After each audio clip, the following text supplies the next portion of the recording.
ذرا صرف ایک لمحے کے لیے سوچیں، اگر میرے یا آپ کے سب کے ارد گرد اللہ کی حفاظت کا حصار نہ ہو تو کیا ہوگا۔ السلام علیکم، welcome back to my channel خوشیوں کا جہاں بلاگز۔ آئی ہوپ میری یوٹیوب فیملی ٹھیک ٹھاک ہوگی۔ اللہ کا شکر ہے میں بھی ٹھیک ہوں۔ یقیناً ایک لمحے کے اندر اندازہ لگا لیا ہوگا اگر اللہ کی حفاظت ہمارے ارد گرد نہ ہو تو ہمارا کیا حال ہوگا، اور جنہوں نے اندازہ نہیں لگایا تو جناب میں آپ کو بتا دیتی ہوں، اگر اللہ کی حفاظت ہمارے ارد گرد نہیں ہوگی تو کیا ہوگا۔ ہماری آنکھ کھلے گی مگر سکون نہیں ہوگا، گھر تو ہوگا مگر دل کا سکون نہیں ہوگا، بچے ہوں گے مگر فکر اور خوف ختم نہیں ہوگا، یعنی زندگی کے ہر کونے میں ایک انجانا ڈر موجود ہوگا۔ دیکھیے، جب اللہ کی حفاظت ساتھ ہو تو پھر اندھیروں میں روشنی بھی مل جاتی ہے، تنہائی میں سکون بھی ملتا ہے، اور طوفان کے بیچ میں بھی دل مطمئن رہتا ہے۔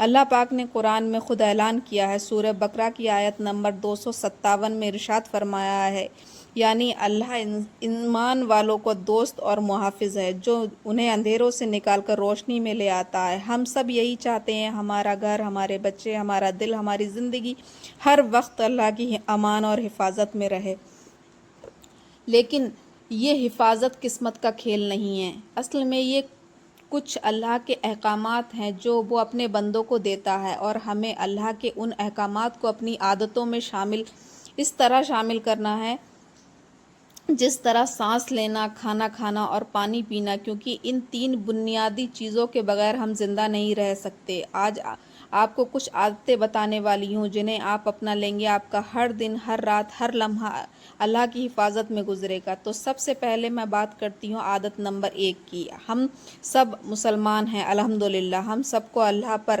اللہ کے رسول پہ بھروسہ ہونا چاہیے۔ اگر ہم اللہ پاک کی مکمل حفاظت میں رہنا چاہتے ہیں تو اللہ پہ ہر حال میں مکمل بھروسہ رکھنا ہے، خوشی میں بھی، غم میں بھی۔ جب بھی کوئی مصیبت آئے تو سب سے پہلے یہ سوچنا چاہیے، جس نے ہمیں مصیبت میں مبتلا کیا ہے تو اس سے نکالنے کی ہمت بھی اللہ ہی ہمیں دے گا۔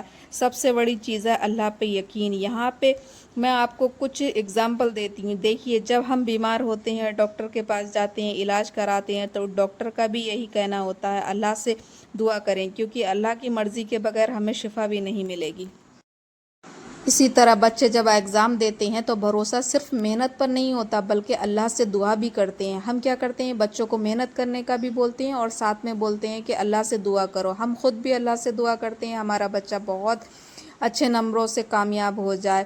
عادت نمبر 2 کی طرف چلتے ہیں، وہ ہے 5 وقت کی نماز کی پابندی۔ دیکھیں، حدیث ہے، نماز دین کا سکون ہے۔ عورت گھر میں بھی نماز پڑھتی ہے، اس پر بھی فرشتے حفاظت کے لیے مقرر ہو جاتے ہیں۔ نماز صرف عبادت نہیں ہے، اللہ کے ساتھ روزانہ 5 ملاقاتیں ہیں، جہاں ہم اپنی، اپنے شوہر کی، اپنے والدین کی، بہن بھائی کی، اپنے گھر والوں کی اور ہر مومن بھائی بہن کی حفاظت کے لیے اللہ سے دعا مانگتے ہیں۔ دوسری عادت آپ کی کیا ہونی چاہیے، آپ نے 5 وقت نماز کی پابندی ضرور کرنی چاہیے۔ تیسری عادت جو آپ نے اپنی روٹین میں شامل کرنی ہے، صبح اور شام کے اذکار۔ یہ اذکار پڑھنے سے گھر میں برکت بھی بہت آتی ہے۔ ویسے تو گھر میں چلتے پھرتے، کام کرتے ہوئے آپ کچھ بھی پڑھ سکتی ہیں، اپنے ورک پلیس پر وہاں بھی آپ کچھ بھی پڑھ سکتی ہیں، جیسے سبحان اللہ، الحمدللہ، اللہ اکبر کی تسبیح پڑھ سکتی ہیں، حسبنا اللہ و نعم الوکیل پڑھ سکتی ہیں، لا الہ الا انت سبحانک انی کنت من الظالمین پڑھ سکتی ہیں۔ پڑھنے کو تو کچھ بھی پڑھ سکتی ہیں، لیکن رسول پاک صلی اللہ تعالیٰ علیہ وسلم نے ہمیں کون سے اذکار بتائے ہیں؟ 3 بار آیت الکرسی، 3 بار سورہ اخلاص، 3 بار سورہ فلق اور 3 بار سورہ ناس، یہ پڑھنا ہے، اور رات میں سونے سے پہلے بھی پڑھنا ہے۔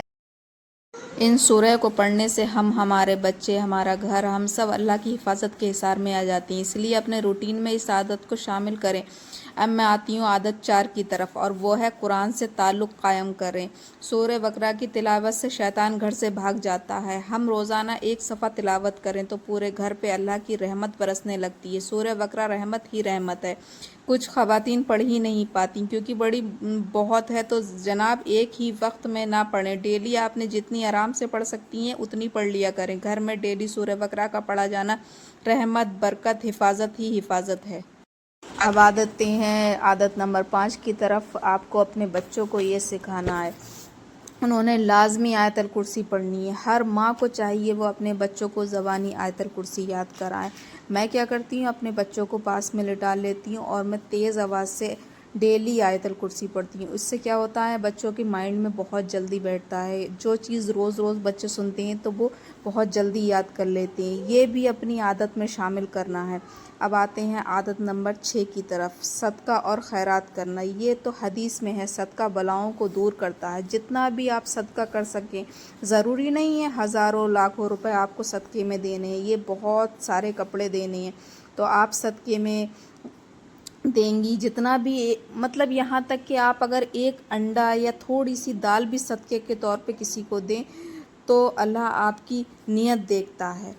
اس عادت کو ضرور شامل کریں اپنی۔ عادت نمبر 7، والدین کی خدمت اور ان کی دعائیں۔ ماں باپ کے ساتھ نرم رویہ رکھنا، نرم رویے سے پیش آنا، ان کی ضرورتوں کا خیال رکھنا، یہ سب اصل میں حفاظت کی ڈھال ہوتی ہیں، کیونکہ ہم اپنے والدین کے ساتھ ان کے بڑھاپے میں اچھے طریقے سے پیش آتے ہیں، ان کا خیال رکھتے ہیں اچھے طرح سے، تو پھر ان کے دل سے ہمارے لیے دعا نکلتی ہے، جو ہمارے لیے حفاظت کا سب سے بڑا ذریعہ ہوتا ہے۔ ویسے تو ماں باپ کا رشتہ بے لوث رشتہ ہوتا ہے، ہم اپنے والدین کے لیے کچھ نہ بھی کریں تب بھی وہ ہمیں دعائیں ہی دیں گے، ان کے دل سے ہمارے لیے ہمیشہ دعائیں ہی نکلتی ہیں۔ بہرحال با اولاد ہمارا یہ فرض ہے، چاہے ہم بیٹیاں ہوں یا بیٹے، اپنے والدین کا خیال رکھیں۔ اب آتے ہیں عادت نمبر 8 کی طرف، زبان کی حفاظت کرنی ہے۔ آپ سب نے جھوٹ، بد کلامی، غیبت، یہ برکت اور حفاظت کو ختم کر دیتی ہیں۔ حدیث میں ہے، مومن وہ ہے جس کی زبان اور ہاتھ سے دوسرا محفوظ رہے، تو اپنی زبان کی حفاظت کریں۔ اگر کوئی اچھی بات نہیں کر سکتے تو خاموش رہیں، اپنی زبان کو غیبت، جھوٹ اور بد کلامی کے لیے استعمال نہ کریں۔ اب آتے ہیں عادت نمبر 9 کی طرف، صبر اور شکر کرنا۔ ہر حال میں اللہ کا شکر ادا کرنا، ہر حال میں صبر سے کام لینا، یعنی ان اللہ مع الصابرین، بے شک اللہ صبر کرنے والوں کے ساتھ ہے۔ دیکھیے، جب ہم صبر کرتے ہیں تو صبر ہمیں اللہ کے خاص پناہ میں لے آتا ہے، اور شکر اللہ کی حفاظت اور نعمتوں کو بڑھا دیتا ہے۔ اسی لیے کوئی بھی سچویشن ہو، کوئی بھی، میں کہتی ہوں مشکل سے مشکل، چاہے کتنی بھی مشکل ہو، ہمیں ان 2 چیزوں کو کبھی نہیں چھوڑنا، ان 2 چیزوں کا دامن ہمیں اب ہمیشہ پکڑے رہنا ہے، ایک صبر اور دوسرا شکر۔ آتے ہیں آخری عادت، یعنی کہ عادت نمبر 10 کی طرف، اور وہ یہ ہے، آپ کو ہر حال میں اللہ سے دعا کرنی ہے اور ہر حال میں اللہ کو یاد کرنا ہے۔ دعا مومن کا ہتھیار ہے، ہمیں بھی چاہیے ہم ہر وقت دعا کرتے رہیں، بچوں کو بھیجتے وقت، گھر سے نکلتے وقت، کھانا پکاتے وقت، ہسبینڈ کو باہر بھیجتے وقت، دعا ہماری زبان پہ ہونی چاہیے۔ کیا پتہ اللہ ہماری کون سی دعا سن لے، اسی لیے ہر وقت اللہ کو یاد کرنا چاہیے۔ یہ 10 عادتیں اپنی زندگی میں لے آئیں تو ہمارا ہر لمحہ اللہ کی حفاظت میں گزرے گا۔ گھروں کے دروازوں پر بڑے بڑے تالے، بڑے بڑے لاکس لگا کر ہم یہ سمجھتے ہیں کہ ہمارے گھر کی حفاظت ہو گئی ہے یا ہماری تجوری کی حفاظت ہو گئی، یہ ہمارا بس خیال ہوتا ہے، اصل حفاظت ہمارا رب کرتا ہے۔ تو بس میری یہی دعا ہے، اللہ پاک آپ سب کو، ہمیں، ہمارے گھر والوں کو، ہمارے بچوں کو، ہر مومن بھائی کو اپنی رحمت کے سائے میں رکھے، اپنے امان میں رکھے۔ میرا آج کا ویڈیو اچھا لگا ہو تو پلیز لائک ضرور کریں، چینل پہ نئے ہو تو پلیز سبسکرائب کریں۔ اپنا خیال رکھیں، ملتے ہیں اگلی ویڈیو میں۔ اللہ حافظ۔